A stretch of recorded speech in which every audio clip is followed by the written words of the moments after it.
9 مئی جو 2023 کو انہوں نے بلیک ڈے ڈکلیئر کیا، ظاہر ہے کہ اس دن وہ کچھ ہوا جو پاکستان کی ہسٹری میں کبھی اس طریقے سے نہیں ہوا تھا، خواہ وہ چند لوگوں نے کیا یا آرگنائز طریقے سے ہوا۔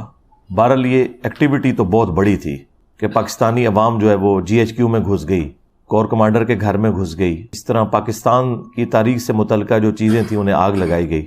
نقصان اس میں الٹیمیٹلی عوام کا ہوا ہے، کیونکہ ان سب لوگوں کے پاس بڑے اچھے ہیوی بجٹ موجود ہیں، ان کا فرنیچر بھی نیا آ جائے گا، بلڈنگ بھی نئی بن جائے گی، پیسے پھر عوام نے دینے ہیں ٹیکسز کی شکل میں، لیکن نقصان جو ہے نا وہ الٹیمیٹلی عوام کو ہوا ہے۔ اور آپ دیکھیں آج 21 مئی 2023 ہے، پچھلے مسلسل 10 دن سے آپ دیکھیں میڈیا نے کیسا ہنگامہ کھڑا کیا ہوا ہے، ہر ٹی وی چینل کے اوپر وہ بلیک ڈے کے نام کا ایک اشتہار چل رہا ہے۔ اب یہ اشتہار بھی پاکستان کی عوام کے ٹیکسز کے پیسوں سے ہی چل رہے ہیں، ظاہر ہے اس کی فیس انہوں نے ادا کرنی ہے نا، مفت تو کوئی اشتہار نہیں چلاتا، اور کس طریقے سے اسے ایک پروپیگیٹ کیا جا رہا ہے۔ میں یہ جو ایکٹیویٹی ہے اس کے خلاف نہیں ہوں، جو کچھ یہ کیا جا رہا ہے عوام کو ایجوکیٹ کرنے کے لیے، لیکن اگر اسی طریقے سے آپ کسی ایک خاص چیز کی لکیر پیٹیں گے تو مئی کا ہی مہینہ تھا اور تاریخ تھی 12، ایک ڈکٹیٹر نے قتل عام کیا کراچی کے اندر صرف اپنی حکومت کو دوام دینے کے لیے، تو اصولاً تو اس دن کو بھی بلیک ڈے ڈکلیئر کرنا چاہیے تھا،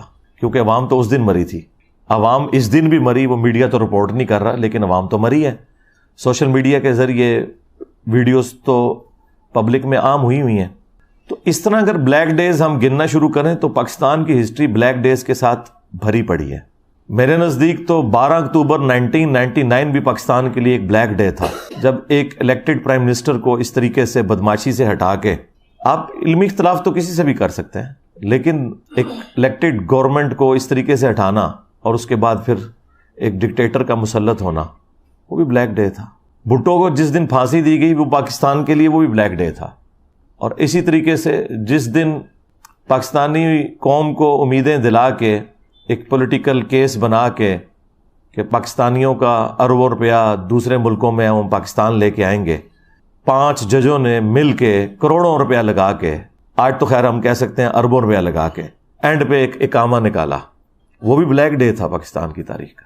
لیکن اب خاص طور پر چونکہ ایک پولیٹیکل جماعت کو ٹارگٹ کرنا ہے، اس کی وجہ سے یہ پروپیگنڈا ایک میڈیا کے اندر چل رہا ہے، پازیٹیو، وہ تو اسے پازیٹیو ہی سمجھتے ہیں۔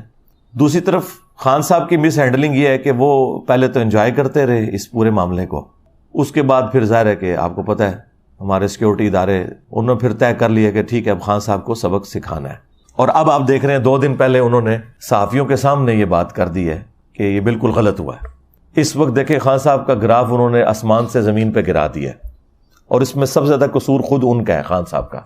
ہم اس وقت بھی ساتھ ساتھ سمجھا رہے تھے کہ آپ اتنے ایکسٹریم رویے اختیار نہ کریں ورنہ اس کا انجام برا ہوگا، اور وہ ہم نے دیکھا کہ اب بالکل ساری جماعتوں نے مل کے، سارے ریاستی ادارے مل کے ٹارگٹ کیے ہوئے ہیں کہ PTI کو اب کس طریقے سے ہم نے جو ہے وہ ختم کرنا ہے یا قابو میں لانا ہے۔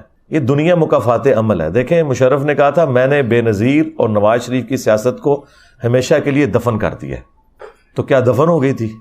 اسی نواز شریف کو پاکستان کی عوام نے تیسری دفعہ وزیر اعظم منتخب کر لیا، اسی بے نظیر کی جماعت کو ایک اور حکومت ملی۔ تو اب بھی اگر کوئی سمجھتا ہے کہ اس طریقے سے خان صاحب کو ہٹا کے تو وہ کسی جماعت کو، پولیٹیکل جماعت کو ختم کر دیں گے، تو یہ نہیں ہے۔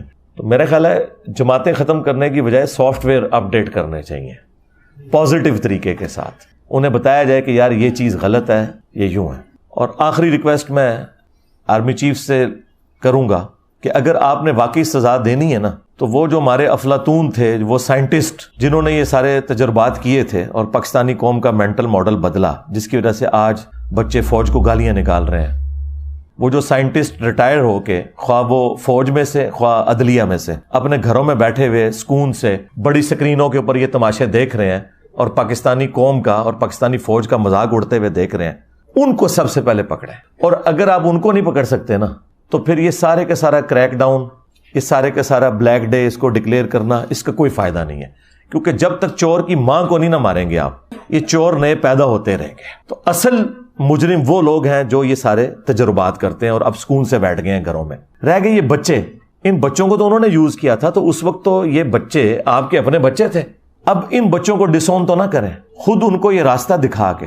ہو سکتا ہے آج کی قیادت یہ کہے کہ جی ہم اس سسٹم کا حصہ نہیں، وہ پرانی قیادت تھی، تو بھئی یہ بچے بھی پرانی قیادت نے بنائے ہوئے تھے. اگر آپ اس پرانی قیادت کو سزا نہیں دے سکتے تو ان بچوں سے بھی درگزر کریں. ہاں جو بالکل آدھی قسم کے مجرم ہیں، جس طرح یہ کہہ رہے ہیں کہ کچھ اس میں دہشت گرد بھی ہیں، کچھ 40-50 کے قریب جو ٹرینڈ تھے، جنہوں نے ایک جگہ پہلے عسکری ٹاور کو بھی آگ انہوں نے لگائی، اور اسی طریقے سے جناح ہاؤس کو، کور کمانڈر ہاؤس کو بھی آگ انہوں نے لگائی. یہ ٹرینڈ لوگ تھے. جو اوپر کے جو لوگ ہیں انہیں پکڑیں. یہ جو ہزاروں میں آپ نے لوگ پکڑے ہوئے ہیں اور پھر آپ فوجی عدالتوں میں کہہ رہے ہیں مقدمات چلائیں گے، یہ تو بیچاروں کی زندگیاں پوری اسپائل ہو گئی. ان کے تو پیچھے سارے رل گئے، ان کے ماں باپ بھی، بیوی بچے بھی. تو یہ تو آپ لوگوں کی خاطر اس وقت قربانی کا بکرا بنے تھے.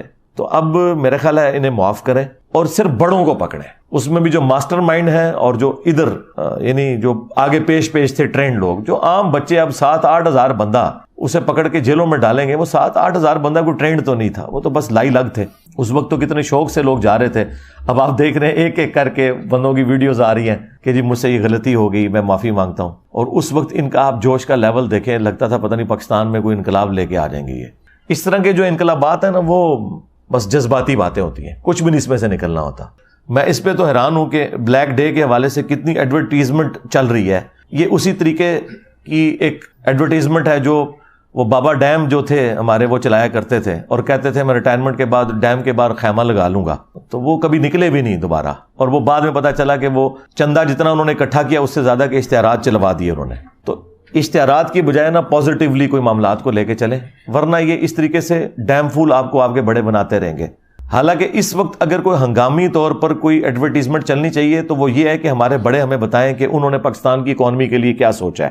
اس کے اوپر تو مجھے کوئی ایڈورٹیزمنٹ نظر نہیں آ رہی ہے. تو ہمیں بتائیں کہ اس وقت ملک کہاں پہ کھڑا ہے، کتنے لوگ بے روزگار ہیں، اتنے لوگوں کی روزگار کا آپ نے اتنے سالوں میں کیا بندوبست کیا ہوا ہے، ہماری بیسک نیڈز کس طرح پوری ہوں گی. اس کے اوپر ہمیں کوئی لائے عمل بتایا جائے. اور ٹوٹلی پچھلے 10 دن سے آپ دیکھ رہے ہیں کہ ایک ہی رونا رویا جا رہا ہے. اور یہ تو ایک وقتی مسئلہ حل ہو جائے گا. جو پرماننٹلی ہمارے ساتھ مسائل اٹیچ ہے نا، سب سے بڑا ہمارا اکانومی کا مسئلہ، اس کے بعد بیسک ایجوکیشن کا مسئلہ، اس کے بعد ہیلتھ کا ایشو، ہمارا سیکیورٹی ایشو تو بعد میں آئیں گے ہمارے. اصل تو مسئلہ یہ ہے کہ جب روٹی نہیں ہے پیٹ میں ڈالنے کو تو باقی سارے مسئلے کیسے بڑے ہو سکتے ہیں اس کے مقابلے میں.